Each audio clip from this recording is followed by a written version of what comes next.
Alex Ansary here. It is April 23rd in the year 2018. So this is the National Forest where I first came with my RV when I first came to this county, just months before I was able to go on my own land. For the last 2 years, fortunately, right, I've been able to afford the land payments and the internet. Recently, I hit somewhat of a speed bump, if you will, with regards to economics with a decline in YouTube AdSense. And I also see the effects of overall screen addiction. I mean, I'm not just talking about social media or the internet, notification addiction, checking email addiction. I'm talking about full-on screen addiction. And I'm all about a strong mind, body, and spirit, but it isn't until recently that I've began to take this very seriously. And even considering how much better can I be with regards to what it is that I do, the creating of content, if I step back from the entertainment that's out there on the internet. And sometimes I wanted to talk about how I've been using the internet to cope with loneliness. And we can take it all the way back to my initial awakenings. And when you start waking up to the idea that the world is not as it seems, and that there's a lot of zombies out there, and that there's a lot of truth on the internet, reality could be inverted from the get-go. And by design, they can hook us for over a decade by things on the internet seemingly more real than the world that we're touching. There's a little bit of an irony because it was years ago that we were jumping into technology to escape from this zombie dark world. And now some of us are touching that dirt again with real passion. Some of the things I'm going to step back and talk about, some of the things that I've been doing recently. I mentioned bathing more. Things like driving to locations, when the car is working to where there's a hot springs, for example, or a river or running water. And I just got done reading Robert Bruce's book. He's been on Coast to Coast many, many times discussing psychic protection. And he talks about running water, even the healing effects of running water by walking through a city. And I think about how by myself moving off the grid away from running water, on one level, I've stepped away from a lot of humans, but not all humans. I can pick up on what's going on in my locale. And at times it can feel a little bit intoxicating. And so one thing that I've discovered to be a relief for myself, really for the first time, looking at it seriously, doing it as somewhat of a serious practice, but getting access to running water, traveling to places where there's running water, sitting by the river. And only recently have I made the decision to cut my internet. Today is the day. That doesn't mean, right, that there's not going to be any more uploads. It means that I got to go drive to the library to make those uploads. I've calculated out that it's about $3.50, $4 for about round trip gas expenses. It looks like gas is going up. What is it, about $2.75 locally? It looks like it's $3.60 in California. So gas isn't exactly cheap. And with a geopolitical crisis, we could see that explode.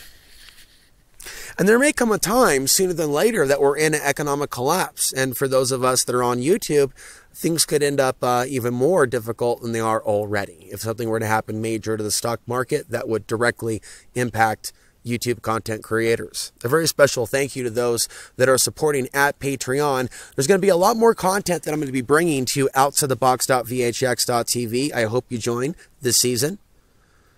And so there's going to be a number of things that are exclusively going to be shared for supporters and members only. There's also a private forum. So if you have an extensive thought that's too deep, or in some cases even too long for the YouTube comment section, in some cases that would be a better place for that. And outsidethebox.vhx.tv is going to have content from me even beyond whatever happens to YouTube. And my intuition has been correct about a lot of things. And I also believe that sometimes, right, we can complain about how things may be a little challenging, but maybe they're meant to be challenging because we're meant to go in a new direction. So join me over there for the extensive, continuous content. You know, when it comes to discussing the archons and psychic protection against spiritual parasites, you're dealing with some heavy, heavy stuff. And it wasn't until I moved off the grid and I became even more sensitive that I began to realize that when you help people with spiritual ideas, there's going to be energy blowback. And in this inverted world, some of the very people that you're trying to help will confuse the person doing the helping for being a member of the dark side. And this is unfortunately something that is escalating. There was a woman that added me, I don't need to mention her name, to Facebook, and I think I'm going to be deactivating my page again. So the only Facebook activity you'll see from me is at alexansary.tv, the Facebook page. If you're using Facebook, like that page and follow the posts. And she messaged me to make sure, because she has so many stalkers, right? Gang stalkers, that I was who I said I was. She wanted to make sure I wasn't one of them. Well, I never added her. I never added her. She added me. Do you understand? She added me as others seek me out on the internet. But there's something about this information that is valuable that some people want to shut down. That's why some of these possessions are taking place. You know, it's not just what happened in Tennessee with a naked guy. And even if you don't believe that that's a legitimate story, there are situations where men are running around in Portland in larger numbers, totally naked, screaming their heads off.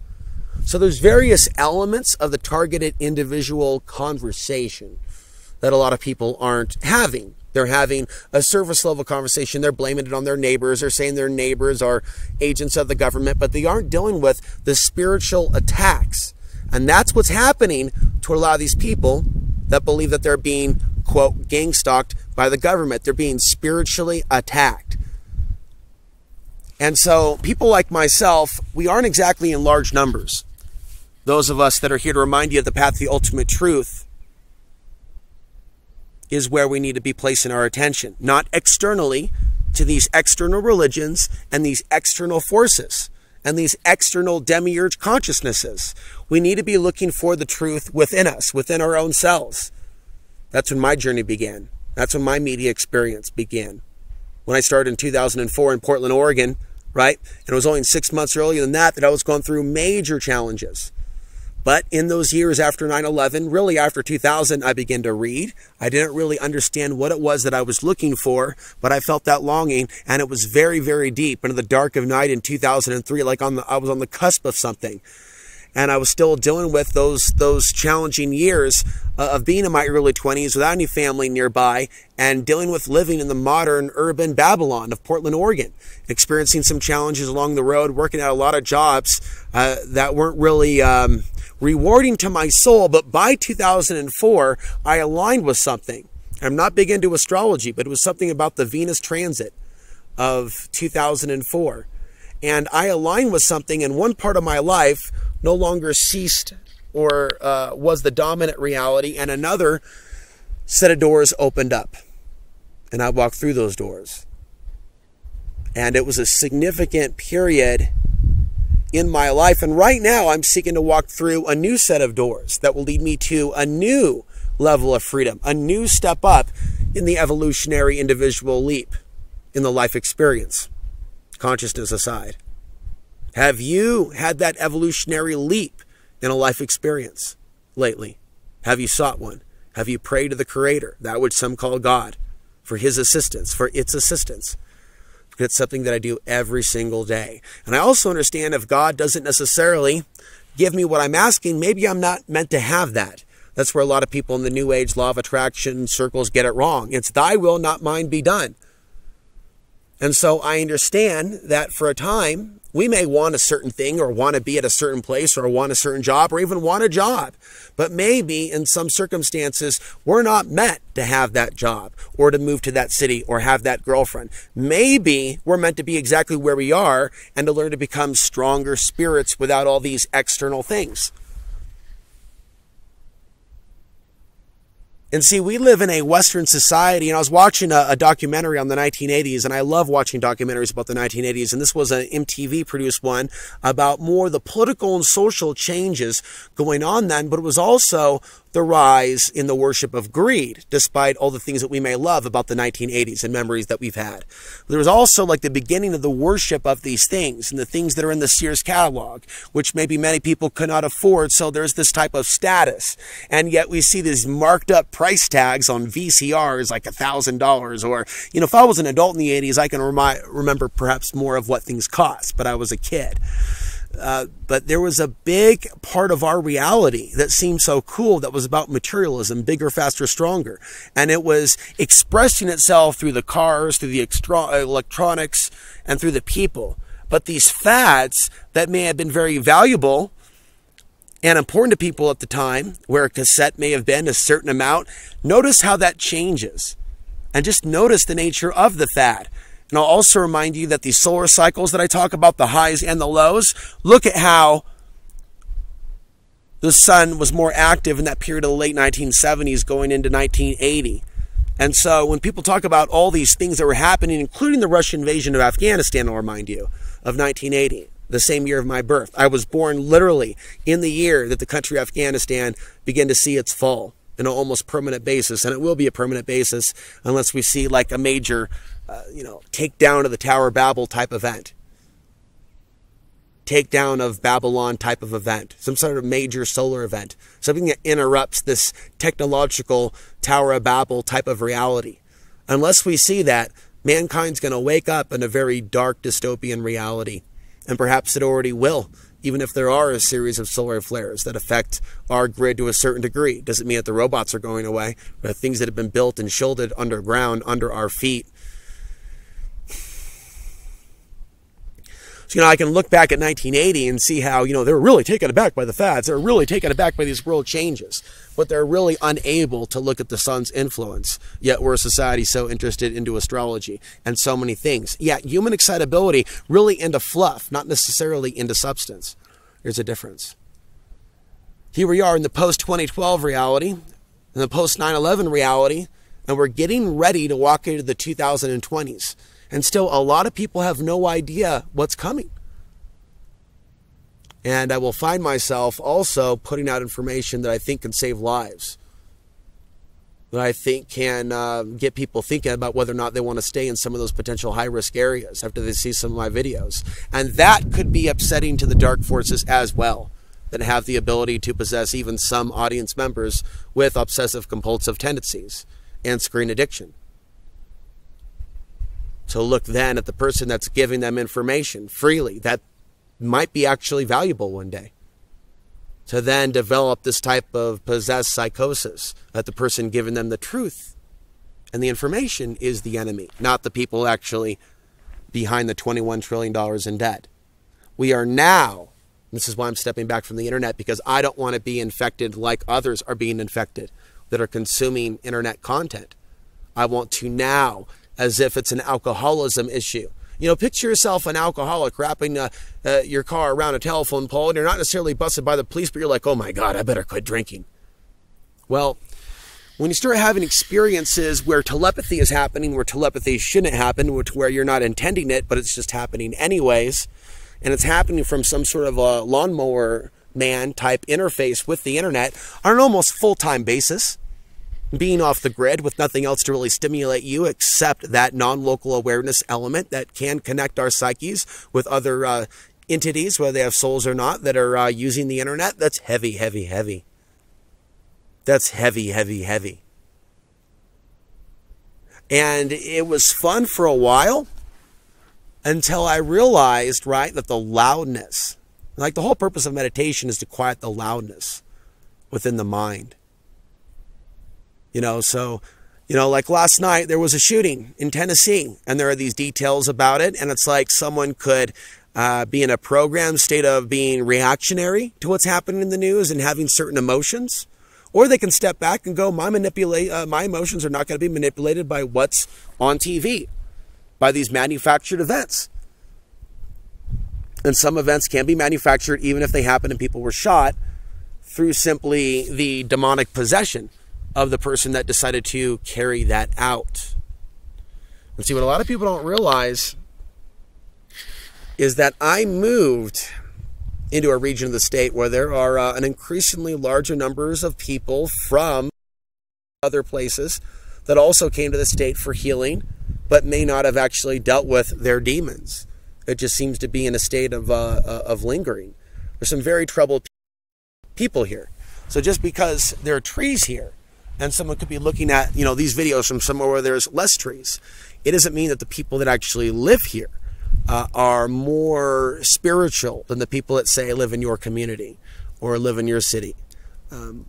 We really could argue that it's about the same to a certain degree. And so things are not as they seem. There could be certain environments that seem really nice and pretty, and yet the social scene could be something very, very different. You could see some people or places that may not seem very pretty to you, or fancy, or green, or clean, right? Or popular. But the substance inside those people, or inside those areas that may look like ghettos, those could be hearts of gold. There are people out there that put out amazing content from urban environments, from areas to where there's a lot of urban blight. But why is that? Their spirit is activated. Their spirit isn't resting on its laurels. Their spirit is literally walking through the fire and seeing in real time what it's like to come across human beings that have been taken by this archonic influence. And see, there's a lot of people now that are waking up and they're looking for answers, but they have archonic, demonic attachments. Even if they think they're Christians, even if they speak in the name of Yahweh, it's their actions, not the deities, not the scripture that they say, it's their actions. It's whether they're attacking people on the internet that did nothing to them, or whether they're putting out information on the internet through their ability to reach people on the internet, you dig? To open up a blog spot, to not live vicariously through others or through their videos or through other people's comment sections or forums, but to write your own book about your understanding or your solution or what your truth is. You see, so much now of the internet experience is psychic warfare. People that aren't even necessarily working for the government acting as if they are working for the government, doing freelance trolling and harassment, looking for people to stalk, to harass, to defame on the internet. That really makes up so much of what the internet is. And I was also thinking really deeply about the parallels between straight up spiritual warfare and attack and just the general nature of trolling and attacking random people on the internet, how it's not a crime that includes, or an action that includes violence. It's just simply thought, psychic attack, disturbance energy, combative energy. And so whether it's being done from the spiritual plane, astral plane, or whether it's done in the digital Tron internet plane, it's the same reality. It's the same attack. It's the same demons involved. It's the same spiritual warfare on those that actually have the bravery to say the things that need to be said in a world of people that are literally building up micro online armies to go after people that are sharing the truth. And it's like, to really understand this, you need to watch the movie The Matrix. You need to watch the movie Dark City and understand who the main character is in the movie Dark City. You can find it on YouTube. You can find all this stuff on the internet. If you're watching this on the internet, you can find it. But it's like something is happening within consciousness, to all due respect. The collective consciousness is in a messed up, foul state.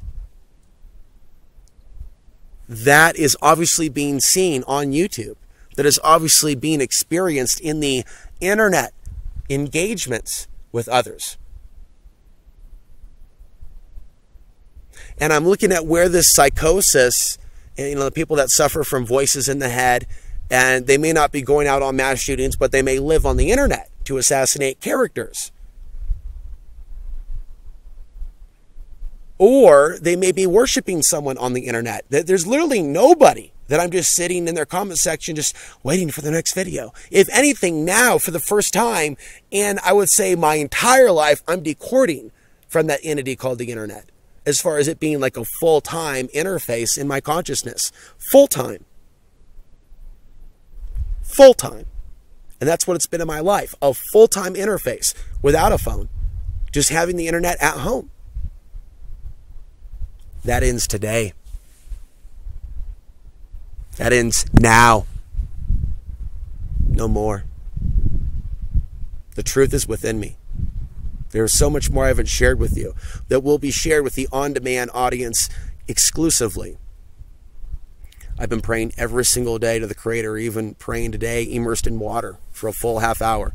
I will be hired.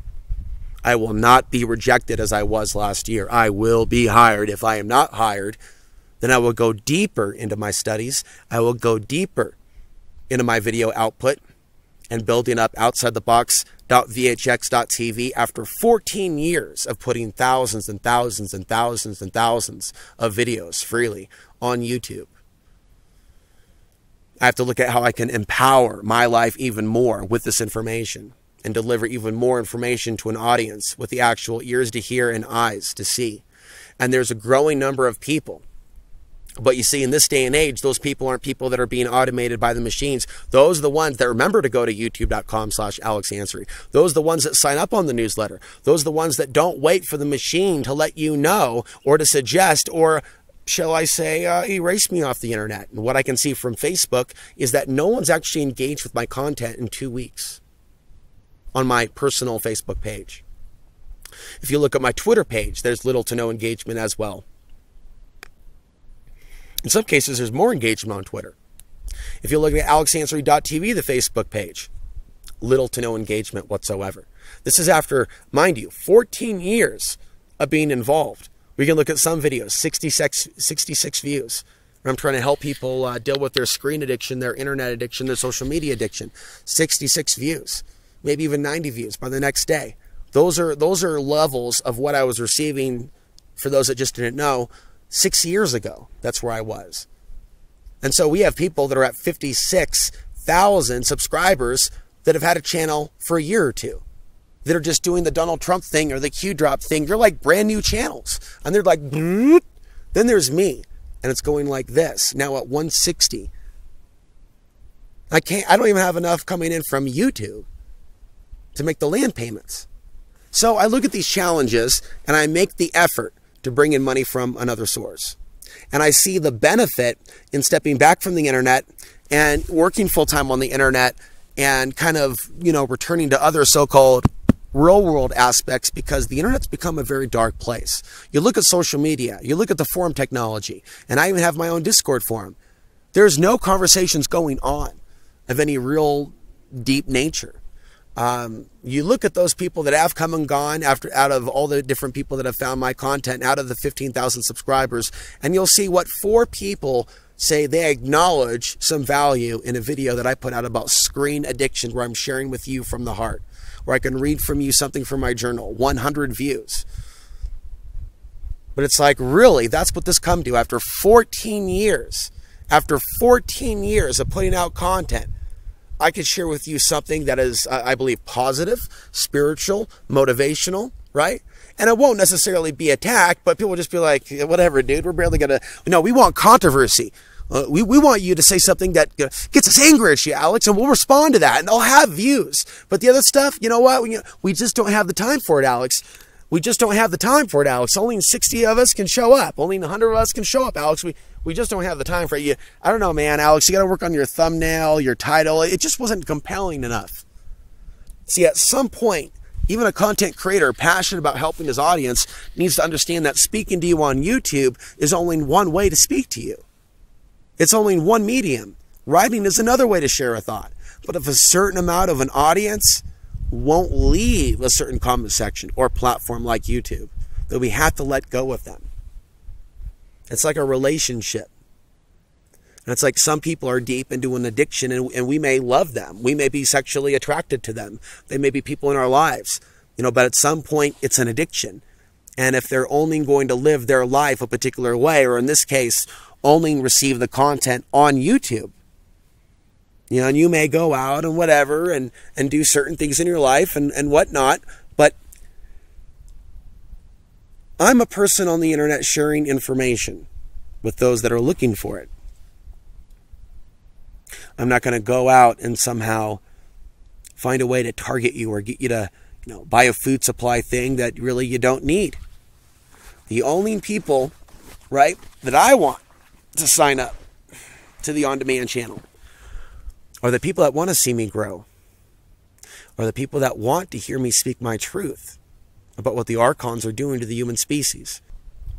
But I don't want you to ever underestimate your own ability to be stronger than the person that you are right now. There's a part of you that can be more efficient. There's a part of you that can be more driven. There's a part of you that can learn a lot more from the YouTube videos that you're watching if you were to download them or reduce the fat and then just limit it and what you consume to something that is of quality and value, not just mindless fluff and entertainment. Like I said, during the wintertime, it's like a buffet. You know, we need to be responsible for what we put in our body. Likewise, more so now than ever, and I'm realizing this on myself, within myself, we need to be responsible for what we put in our mind. Like they say, free the mind and the body will follow, right? Take care of the body by taking care of what's going on in the mind, and the spirit shall be set free. I'm Alex Ansary, reminding you, the path to the ultimate truth and place of power still lies within.